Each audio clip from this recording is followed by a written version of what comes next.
Di sebuah desa yang jauh dari keramaian kota, terdapat sebuah villa terpencil yang dikenal oleh penduduk setempat sebagai tempat yang angker. Villa ini berdiri di tengah hutan lebat, terpisah dari dunia luar oleh jarak yang cukup jauh. Villa ini memiliki sejarah panjang yang kelam dulu. Villa ini milik seorang bangsawan kaya yang misterius, Ronan. Setelah kematiannya, villa ini mulai mengalami kejadian-kejadian aneh. Suatu malam, seorang kelompok teman memutuskan untuk menghabiskan akhir pekan di villa tersebut. Mereka tertarik dengan cerita-cerita mistis dan ingin membuktikan kebenarannya. Begitu mereka tiba di villa, suasananya terasa sangat dingin dan sunyi. Bangunan tua itu berdiri dengan megah, namun ada sesuatu yang membuat mereka merasa tidak nyaman. Malam pertama berlalu tanpa kejadian aneh. Namun, saat mereka mulai beristirahat, salah satu dari mereka, Sarah, merasa ada yang mengawasi dari kegelapan. Sarah memutuskan untuk mengecek kamar lain. Dia melewati koridor yang gelap, dan saat melintasi cermin besar di dinding, ia merasakan ada sesuatu yang bergerak di belakangnya. Pada malam kedua, suara-suara aneh mulai terdengar dari lantai atas, seolah ada langkah kaki yang berat bergerak perlahan-lahan di koridor. Kevin, salah satu teman, memutuskan untuk memeriksa sumber suara tersebut. Ketika ia naik ke lantai atas, ia melihat bayangan samar bergerak di ujung koridor. Bayangan itu menghilang secepat munculnya. Kevin merasa keringat dingin di seluruh tubuhnya, dan ia segera kembali ke kamar. Pagi harinya, mereka menemukan sebuah buku tua di ruang tamu. Buku tersebut tampaknya sangat kuno dan penuh debu, seolah telah lama ditinggalkan. Saat mereka membuka buku tersebut, mereka menemukan halaman-halaman yang berisi catatan-catatan aneh dan gambar-gambar menakutkan. Mereka tidak bisa memahami tulisan yang ada di dalamnya. Malam ketiga, villa tampaknya semakin tidak ramah. Mereka mulai mendengar suara bisikan dari dalam dinding dan pintu yang bergetar sendiri. Sarah yang penasaran, memutuskan untuk menginvestigasi ruang bawah tanah yang tidak pernah mereka kunjungi sebelumnya. Ruang itu terasa sangat dingin dan lembab. Di ruang bawah tanah, Sarah menemukan sebuah peti kayu tua. Peti tersebut tampaknya sudah sangat tua, dengan ukiran-ukiran yang aneh di permukaannya. Ketika ia membuka peti itu, dia menemukan benda-benda aneh seperti boneka tua dan foto-foto usang. Salah satu foto menunjukkan seorang wanita yang tampaknya sangat familiar. Sarah merasa ketakutan ketika dia menyadari bahwa wanita di foto itu mirip dengan salah satu teman mereka.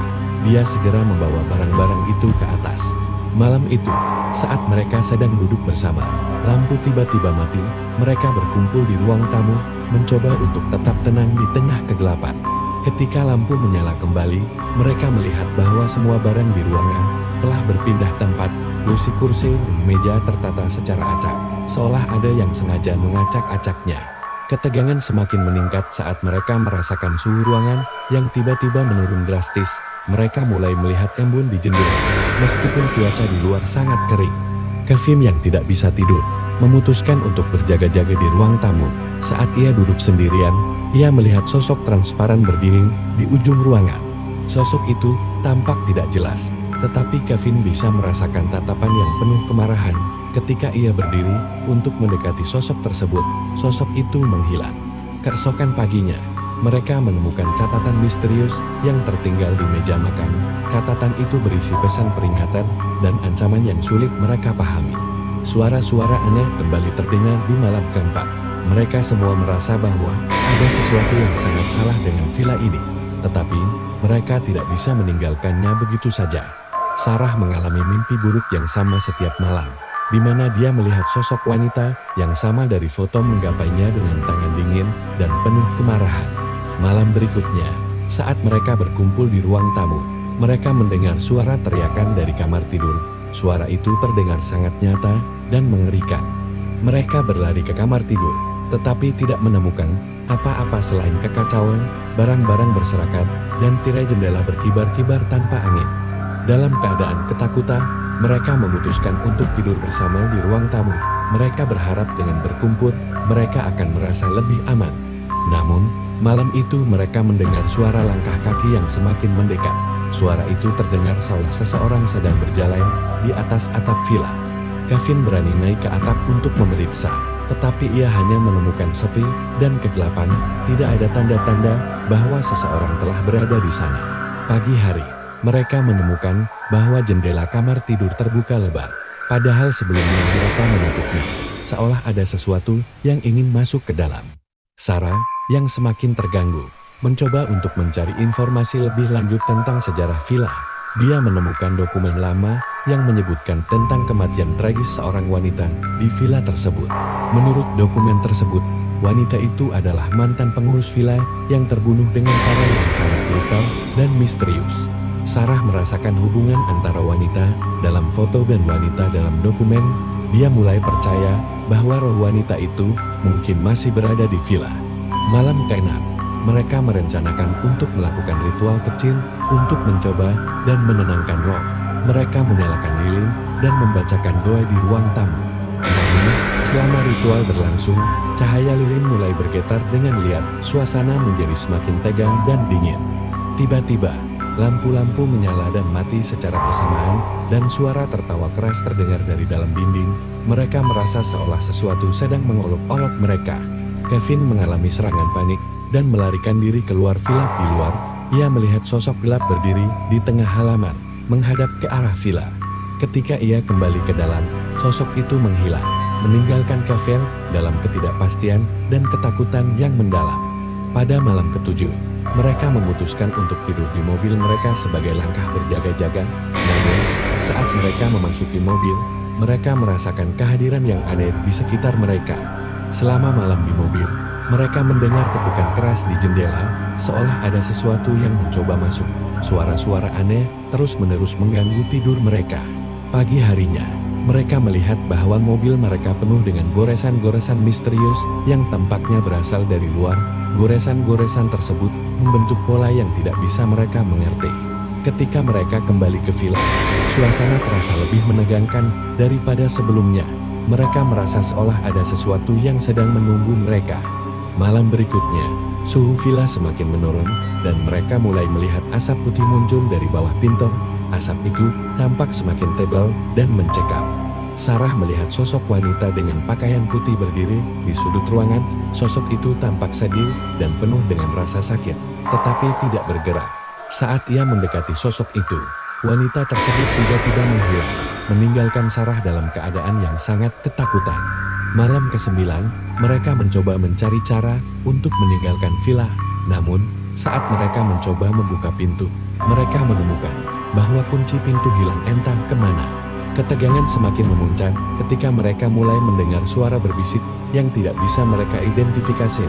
Suara-suara itu seolah mengancam dan memperingatkan mereka.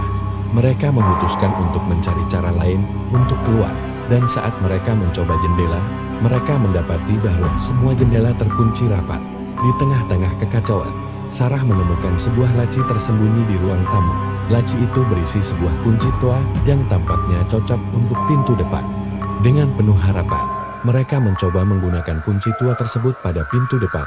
Pintu itu terbuka dengan suara berderit yang mengerikan, dan mereka segera merasa lega. Namun, saat mereka melangkah keluar, mereka merasa ada sesuatu yang mengikuti mereka. Suara langkah kaki mengikutinya dengan jarak yang sama persis. Mereka berlari ke mobil mereka, namun mobil tidak mau menyala, seolah-olah ada kekuatan yang menahan kendaraan mereka di tempatnya. Dengan putus asa, mereka memutuskan untuk berjalan kaki keluar dari kawasan villa. Suasana di sekitar mereka terasa semakin gelap dan menakutkan. Saat mereka berjalan melewati hutan, mereka terus-menerus merasakan tatapan dan bisikan yang seolah berasal dari semua arah. Mereka merasa dikelilingi oleh sesuatu yang tidak terlihat.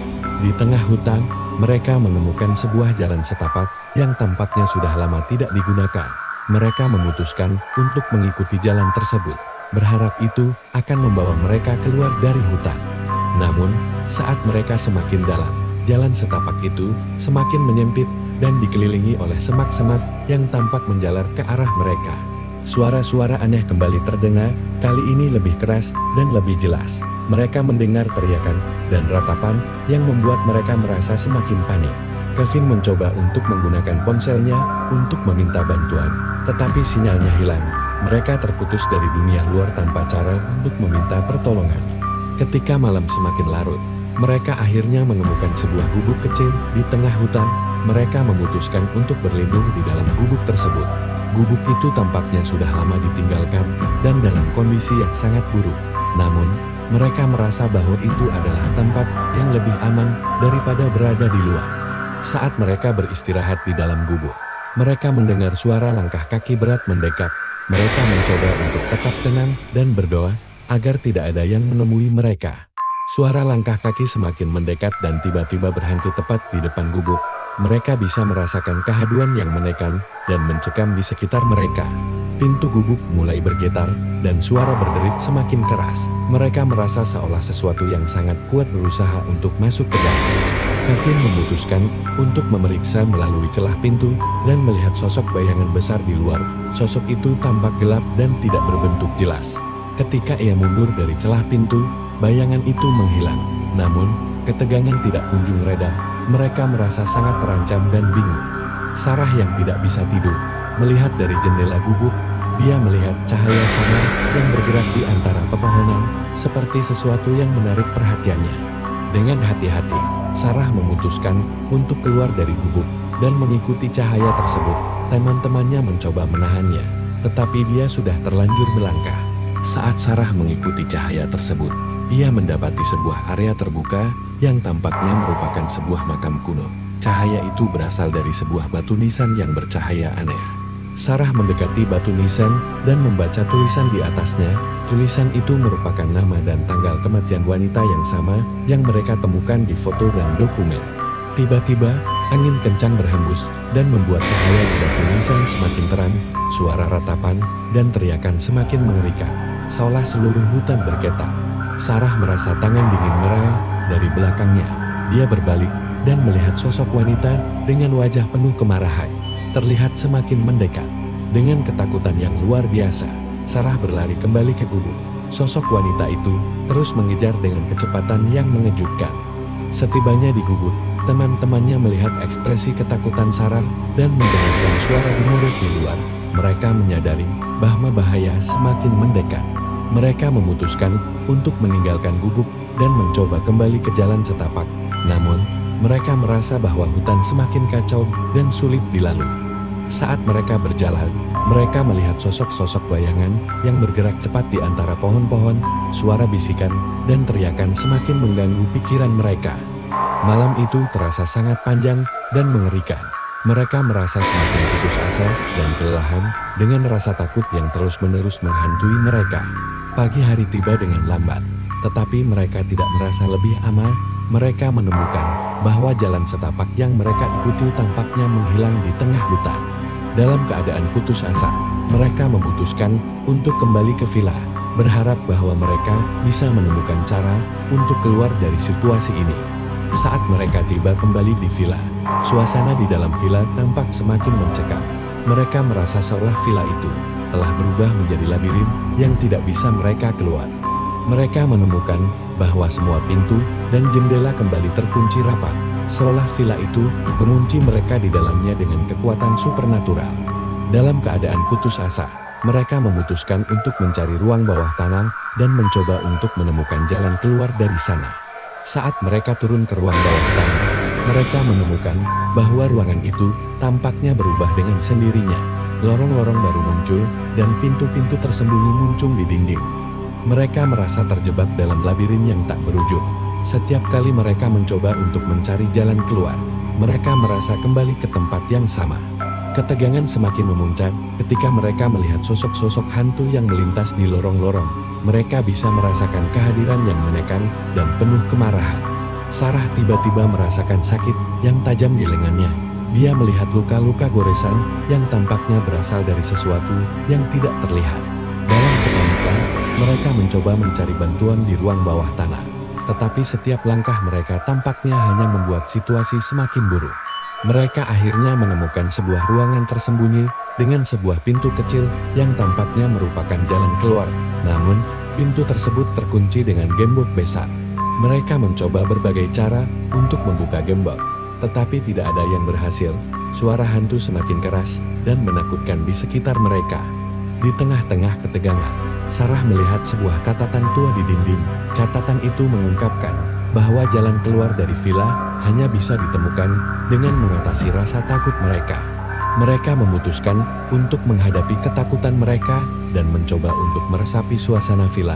Mereka mulai berbicara dengan suara lantang, berusaha untuk mengusir roh-roh yang mengganggu. Tiba-tiba, suara-suara aneh mulai menghilang. Villa terasa semakin tenang, dan mereka merasa bahwa tekanan supernatural mulai mereda. Ketika mereka kembali ke pintu kecil, mereka menemukan bahwa gembok tersebut terbuka dengan sendirinya. Mereka merasa ada sedikit harapan untuk bisa keluar. Mereka membuka pintu kecil dan menemukan sebuah lorong sempit yang tampaknya mengarah keluar villa. Mereka melanjutkan perjalanan mereka dengan penuh harapan. Lorong itu tampaknya sangat panjang, tetapi mereka akhirnya melihat cahaya di ujungnya. Mereka merasa sangat lega dan berlari menuju cahaya tersebut. Ketika mereka akhirnya keluar dari lorong, mereka mendapati diri mereka berada di luar villa. Mereka merasa sangat bersyukur bisa meninggalkan tempat itu. Mereka berlari ke mobil mereka yang akhirnya bisa dinyalakan. Mereka meninggalkan villa dengan kecepatan tinggi, tidak pernah menoleh ke belakang. Setibanya di kota, mereka menceritakan pengalaman mereka kepada pihak berwenang. Namun, tidak ada yang percaya sepenuhnya cerita mereka. Villa terpencil itu tetap berdiri dengan reputasi menakutkan. Tidak ada yang berani mendekatinya setelah kejadian tersebut. Teman-teman tersebut memutuskan untuk tidak pernah kembali ke villa atau berbicara tentang pengalaman mereka kepada orang lain. Mereka ingin melupakan malam yang mengerikan itu. Namun, meskipun mereka mencoba untuk melupakan, mereka sering terbangun di malam hari dengan rasa ketakutan yang mendalam, mengingat kembali penampakan yang mereka alami di villa terpencil tersebut. Terima kasih sudah menonton video ini. Jangan lupa untuk like, komen, dan subscribe agar kalian tidak ketinggalan konten terbaru dari kami. Aktifkan juga lonceng notifikasinya supaya kalian mendapatkan update setiap kali ada video baru yang diunggah. Sampai jumpa di video berikutnya.